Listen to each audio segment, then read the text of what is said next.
حضور سے محبت بھی کرنی ہے اور اسی محبت میں زندگی گزارنی ہے اور ساتھ ساتھ فکر آخرت بھی پیدا کرنی ہے۔ شاہ جی فکر آخرت کی فکر بھی پیدا کرنی ہے اپنے وجود کے اندر۔ ایسے نڈار ہو کر نہیں پھرنا، بے واسی ہو کر نہیں پھرنا،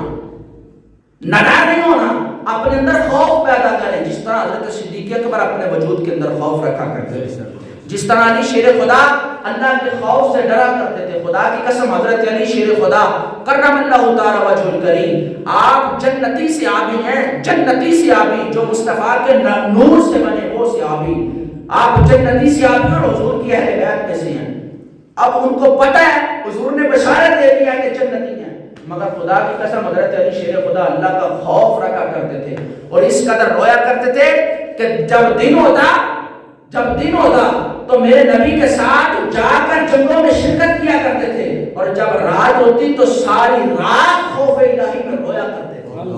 اتنا خوف تھا، حالانکہ پتہ بھی تھا کہ مصطفیٰ نے جنت کی بشارت دے دیا تو اب جنتی ہوں، مگر جنتی صحابی ہونے کے باوجود حضرت علی شیر خدا اللہ کا خوف رکھا کرتے تھے۔